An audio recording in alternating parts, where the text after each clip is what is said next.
प्रचंड जोर पाहायला मिळतोय। मिठी नदीनं धोक्याची पातळी ओलांडली आहे। गेल्या काही काळापासून प्रचंड पाऊस कोसळतोय, त्यामुळे कुर्ल्याच्या क्रांतीनगर कुर्ला ब्रिज परिसरात रहिवाशांना सावधगिरीचा इशारा देण्यात आलेला आहे। अनेक ठिकाणी पाणी जे आहे ते पात्रा बाहेर येताना पाहायला मिळतंय। महापालिका आणि पोलिसांकडून रहिवाशांना सतर्कता बाळगण्याचं आवाहन करण्यात आलेलं आहे। एनडीआरएफची टीम सुद्धा सध्या परिसरामध्ये दाखल झाली आहे, कारण दुथडी भरून वाहतीये मिठी नदी, पात्राच्या बाहेर येती आली आहे। तर मुंबईमध्ये 3 ते 4 तास अतिमुसळधार पावसाचा इशारा देण्यात आलाय। पुढचे 3 तास हे मुंबईमध्ये मुंबई शहर, मुंबई उपनगर आणि रायगड या जिल्ह्यांसाठी महत्त्वाचे आहेत। काही ठिकाणी 45 ते 55 किलोमीटर प्रति तास वेगानं वारे वाहतील आणि मुसळधार पाऊस पडेल अशी शक्यता हवामान विभागानं वर्तवली आहे। त्यामुळे नागरिकांनी सतर्क राहावं असा इशारा देण्यात आलेला आहे। त्यामुळे मुंबई शहर, उपनगर आणि रायगडला हा सतर्कतेचा इशारा देण्यात आलेला आहे। पुढचे 3 तास अतिशय महत्त्वाचे आहेत। या 3 तासामध्ये जोरदार वारे वाहून जोरदार पाऊस पडेल असा अंदाज हवामान विभागानं वर्तवलेला आहे। ही थेट दृश्य आपण बघतोय रेल्वे स्टेशनवरची, जिथे भरपूर प्रमाणात पाणी साचलेलं आहे। रेल्वे ट्रॅक रूळ दिसणार नाहीत अशी परिस्थिती आहे। अधिक माहिती घेऊयात, विशाल पाटील आमचे प्रतिनिधी आपल्या सोबत आहेत। विशाल, सध्या कुठे आहेस, काय तिथली स्थिती? प्रज्ञा, आता मी महानगरपालिकेच्या कार्यालयाच्या या ठिकाणी आहे। या ठिकाणचं जर आपण सद्यस्थिती पाहायला गेली तर काहीशी पावसाने या ठिकाणी विश्रांती घेतली असं आपण म्हणू शकतो, एक 10-15 मिनिटांपासून। मात्र पुढील येणारे 3 ते 4 तास हे मुंबईसाठी अत्यंत महत्त्वाचे असणार आहेत, कारण का पुढील 3 ते 4 तासात अतिमुसळधार पावसाची शक्यता हवामान खात्याकडनं वर्तवण्यात आलेली आहे आणि त्याच अनुषंगानं सोसायटीचा वारा सुद्धा असेल असं हवामान खात्याकडनं सांगण्यात आलेलं आहे। काही वेळापासूनच मुंबईत वारे जे आहेत हे वाहू लागलेले आहेत। काही ठिकाणी मुंबईत पावसाची तीव्रता काहीशी कमी झाली असं आपण म्हणू शकतो। विश्रांती म्हणण्याऐवजी त्या पावसाची तीव्रता कमी झालेली आहे। मात्र मुंबईतील अनेक ठिकाणी मुसळधार पाऊस जो आहे हा पडताना आपल्याला पाहायला मिळतोय। दुसरीकडे जी मुंबईची मिठी नदी आहे ही सुद्धा धोक्याच्या पातळीवरती वाहताना पाहायला मिळते। पात्राच्या बाहेर पाणी वाहू लागलेलं आहे। त्यामुळे येणारे 3-4 तास मुंबईसाठी अधिक महत्त्वाचे असणार आहे। त्यातच समुद्राला भरती असल्या कारणामुळे अनेक ठिकाणी पाण्याचा निचरा जो आहे हा होताना पाहायला मिळत नाहीये। ठिकठिकाणी मुंबईत पाणी साचलेलं आहे। रेल्वे वाहतूक पूर्णपणे कोलमडलेली आपल्याला पाहायला मिळते। सेंट्रल रेल्वे आपण पाहतो की पूर्णपणे ठप्प झालेले आहे।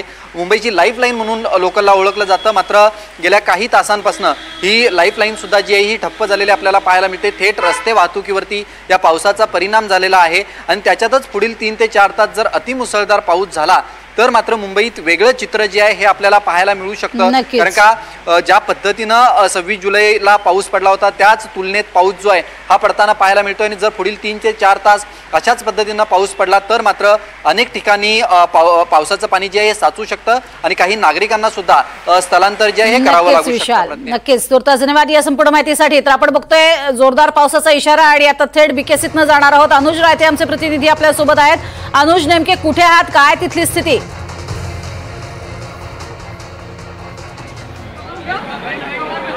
मी थोड्या वेळात इथे कुर्ल्याच्या चौकावर होतो। बीकेसीला जाणारा हा रस्ता आहे आणि मी अजूनही तिथेच आहे। आपण बघतोय की कसं मागच्या काही वेळामध्ये जसं विशालने आपल्याला सांगितलं की कदाचित तीव्रता जी आहे पावसाची ती कमी झाली असेल, पण एक प्रकारे जी लार्जर इम्पॅक्ट म्हणतो तो अजूनही तसाच आहे। आपण बघतोय की कसं इथे स्थानिकांनी आपल्या हातात लोकांची मदत करण्याची रिस्पॉन्सिबिलिटी उचललेली आहे। थोड्या वेळ आधी त्यांनी ही जी दोरी आणली आणि मुंबई पोलिसांच्या मदतीने ते जेही लोक बीकेसीवरनं कुर्लाला किंवा कुर्ला स्टेशनकडे जाण्यासाठी ज्यांना मुसीबत येते इथे हा रोड क्रॉस करण्यासाठी, त्यांच्यासाठी ही एक दोरी आणली आणि जागोजागी इथले स्थानिक लोक उभे राहून त्यांची मदत करताय। आपण बघतोय की इथे पाणी इतकं जास्त जमलेलं आहे, म्हणजे माणसाच्या कमरेपर्यंत इथे पाणी बऱ्याच ठिकाणी येते आणि त्यामुळे ज्या गाड्या आहेत त्या पण ठप्प पडलेल्या आहेत। गाड्या चालवण्याच्या मध्ये दुचाकी असो किंवा तिचाकी असो याची कुठलेही चान्सेस आता उरलेले नाही आहेत। सकाळपासूनच आपण बघतोय की ते कशा 2 बेस्टच्या बसेस आहेत त्याही बंद पडलेल्या आहेत आणि त्यांच्या पण आपण बघतोय की त्यांच्याही मुवमेंटचा काही आपल्याला अजून अंदाजा लागलेला नाहीये। इथे सर्वात मोठी प्रायोरिटी आपण जर लोकांची बघितली तर ती त्यांना रोड क्रॉस करून द्यायला मदत करण्याची। त्याहून जास्त महत्त्वाचं म्हणजे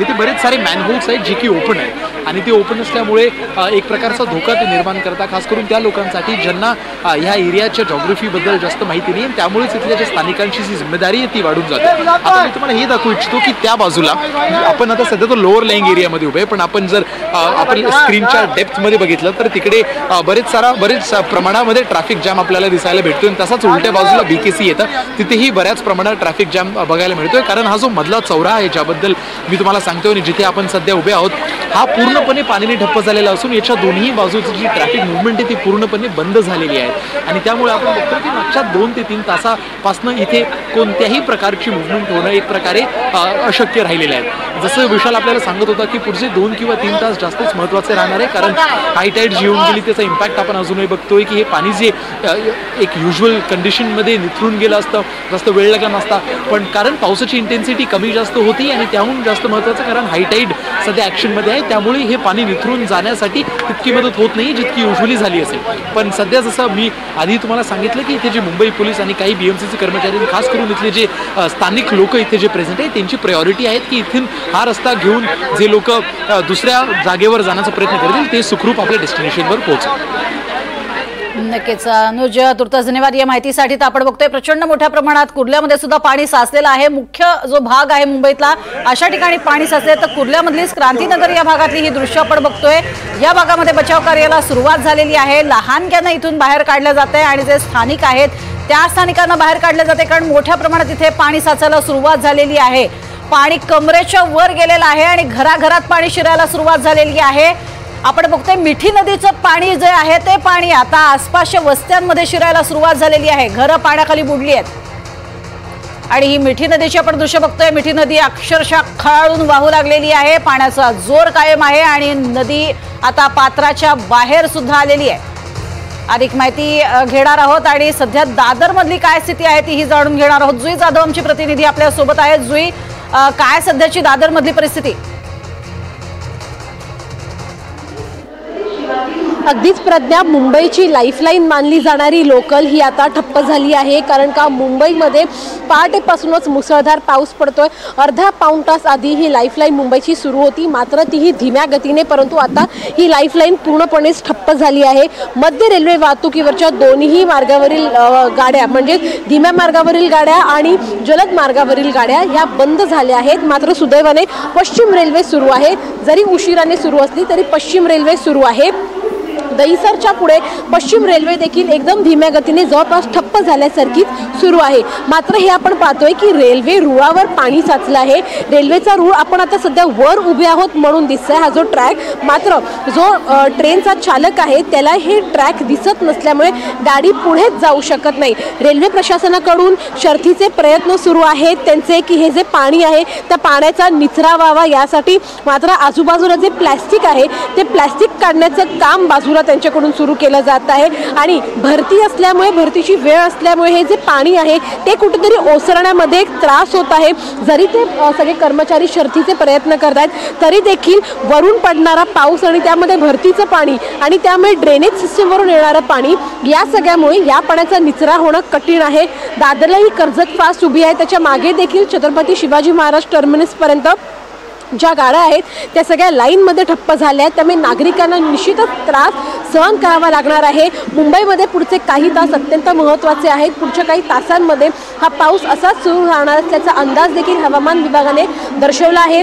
सध्या ही लाईफलाईन आता ठप्प झाली आहे, सुदैवाने पश्चिम लाईन सुरू आहे, मात्र जर असाच पाऊस याच पद्धतीचा पडत राहिला तर पश्चिम मार्ग देखील ठप्प होऊ शकते आणि मुंबईमध्ये पुन्हा एकदा पूरजन्य परिस्थिती निर्माण होऊ शकते। प्रज्ञा, नक्कीच जुई, मात्र सध्या जी दृश्य आपल्याला पाहायला मिळतात तुरळक गर्दी जी आहे ती तुझ्या मागे दिसते, कारण अर्थातच जर गरज असेल तरच बाहेर पडा असं वारंवार आवाहन केलं जात होतं आणि त्या आवाहनाला प्रतिसाद दिला जातोय।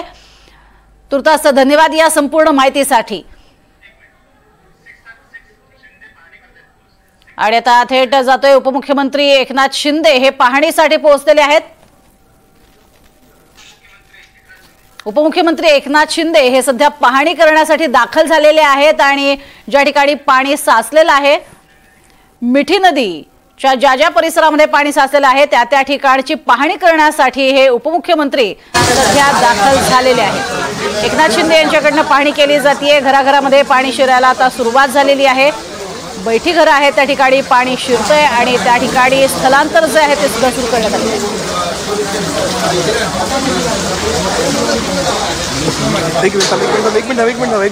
एकीकडे आपण बघतोय खाली मोठ्या प्रमाणात पाणी जे आहे ते या वस्तीमध्ये शिरलेलं आहे।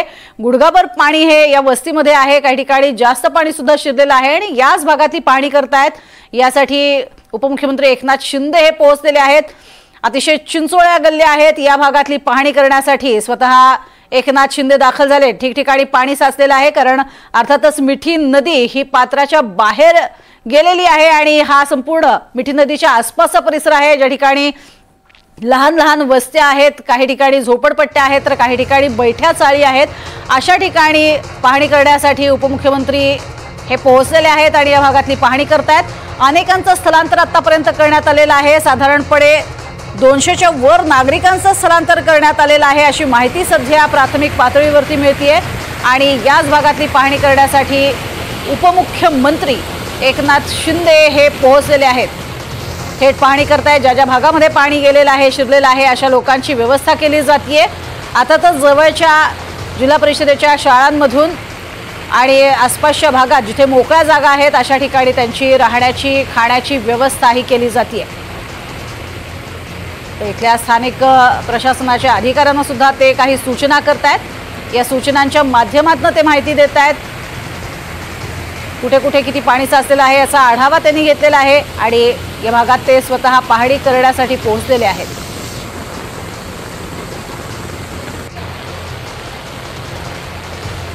तर स्थानिकांनी आपल्या समस्यांचा पाढा त्यांच्यासमोर वाचलाय।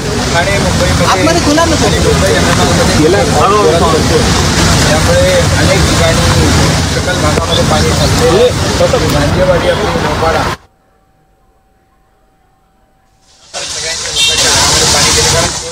परिसराचा त्यांनी उल्लेख केलेला आहे। ज्या परिसरात पाणी साचलेलं आहे तिथे पाहणी करण्यासाठी ते पोहोचले। काय पाहिजे तुला?